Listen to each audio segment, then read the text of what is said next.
Yo tout le monde, et aujourd'hui comme vous le voyez on se retrouve pour un nouveau test de l'heure.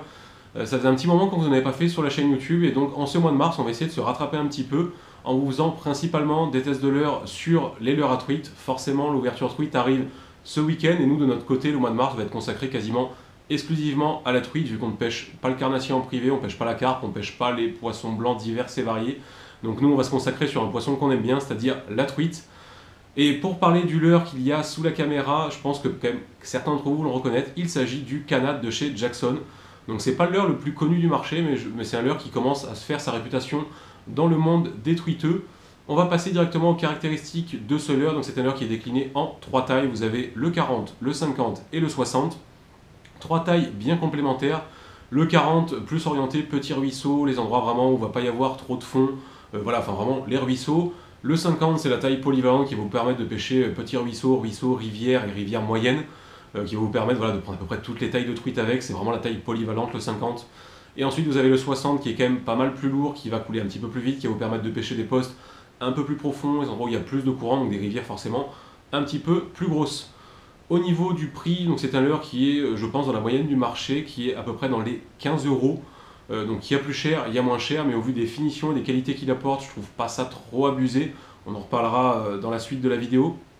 Ensuite, au niveau des coloris, il en existe une bonne dizaine. Là, j'en ai 3 à vous présenter, des coloris quasiment tous orientés truite, même je crois tous orientés truite tout simplement.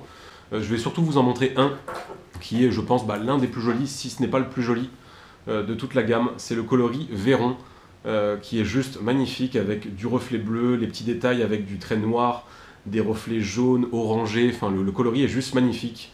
Les finitions sont juste top, de ce côté-là, il n'y a rien à dire. Il y a aussi un coloris truite Fario qui existe, que j'ai pas réussi à voir, mais qui est vraiment aussi joli que ça, mais qui ressemble vraiment à une truite Fario, mais qui est juste, voilà, juste à tomber. Donc au niveau définition, écoutez, je pense qu'on peut pas dire grand-chose.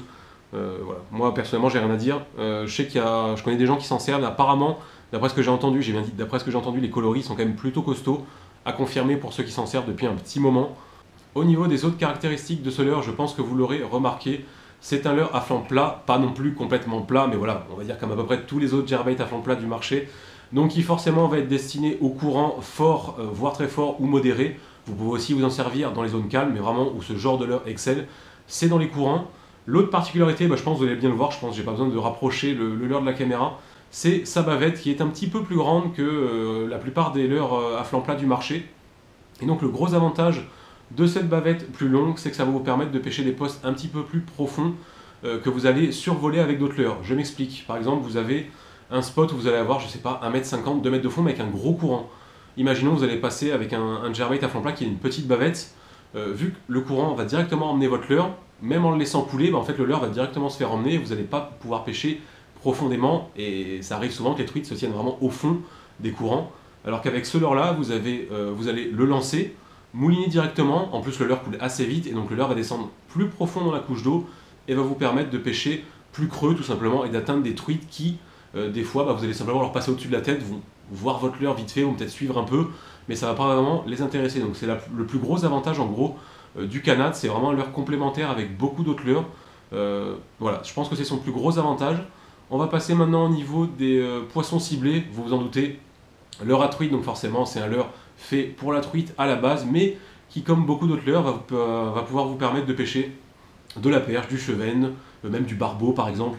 Tous les poissons que vous allez pouvoir trouver en première catégorie, du brochet, enfin voilà ça peut tout prendre, hein. C'est un petit jervait à flanc plat qui imite un petit poisson, donc théoriquement vous pouvez tout prendre. Sur le chevenne, voilà, sur le chevenne, ce genre de leurre là marche aussi très bien, par exemple sur les petites tailles sur le 40, ce genre de leurre là plaît extrêmement bien au chevenne. Donc voilà, principalement destiné à la truite, mais vous pouvez faire plein d'autres choses avec. Ensuite, on va passer au niveau des animations. Donc les animations, vous pouvez faire du linéaire avec, même si ce genre de leurre-là, les jerbaits à flanc plat, c'est pas vraiment fait pour faire du linéaire. Pour vraiment qu'ils se mettent en action linéaire, va vraiment falloir mouliner assez vite. Donc bon, vous pouvez le faire, mais c'est pas ce que je vous recommande le plus. Ce que la plupart des gens vont faire, c'est vraiment ce qu'on appelle les animations en Twitch. Donc le Twitch, pour ceux qui ne connaîtraient pas, c'est vraiment des petits coups de poignet que vous allez mettre imprimés dans votre canne. Et à chaque petit coup de poignet, vous le verrez dans la deuxième partie, en fait le leurre va se désaxer et tout simplement montrer ses flancs. Je pense que vous allez le voir, si je retourne le leurre, voilà, vous voyez ça brille. Donc en fait à chaque fois que vous allez mettre votre Twitch, le leurre va bien montrer ses flancs, ça va bien briller dans l'eau et ça va attirer forcément nos amis les truites. Une autre animation que vous allez pouvoir faire, c'est du jerk. Donc c'est pareil qu'un Twitch, mais vraiment en plus fort tout simplement. Voilà, vraiment, vous mettez un plus gros coup de poignet dans votre canne. Donc là, le leurre va faire tout simplement de plus grands écarts comparé à un twitch. Ce que je vous conseille quand vous faites des jerks, c'est vraiment de faire des jerks assez lents, de faire des pauses, faire un petit peu linéaire, tout simplement pour essayer d'imiter un poisson qui serait un petit peu fatigué, un petit peu à l'agonie, qui chercherait, on va dire, un peu son chemin. Ça va pouvoir peut-être intéresser des tweets un petit peu plus feignantes. Voilà, c'est vraiment les deux types d'animation que je vous recommande de faire avec ce genre de leurre-là. Le canad s'y prête très bien, vous le verrez dans la deuxième partie. Puis écoutez, maintenant on va passer au niveau des avantages et des inconvénients. Pour moi, le premier avantage, ça va être la qualité des finitions et des coloris. Les coloris sont juste magnifiques, il y a vraiment pas mal de coloris différents. Vous avez un peu de tout, du vraiment très naturel, du un peu plus flashy, du avec des points noirs, enfin voilà. Là déjà vous avez 3 exemples de coloris quand même bien différents. Le deuxième avantage, donc, ça va être justement sa profondeur de nage. C'est quand même un leurre qui se démarque de pas mal d'autres, qui va vous permettre de pêcher un petit peu plus profond. Donc c'est un leurre complémentaire à d'autres leurres. Ensuite il y a le prix, que voilà, comme je l'ai dit, c'est vraiment au milieu d'un petit peu tout le monde. Donc pour vraiment les vrais tweeteux, 15 €, je pense que c'est pas trop abusé. Pour des gens qui débutent, je peux comprendre. C'est un budget, mais voilà, moi je suis pas là pour débattre de ça. Ça c'est à vous de faire votre propre choix. Et ensuite, écoutez, au niveau des inconvénients, moi personnellement, je n'en vois pas.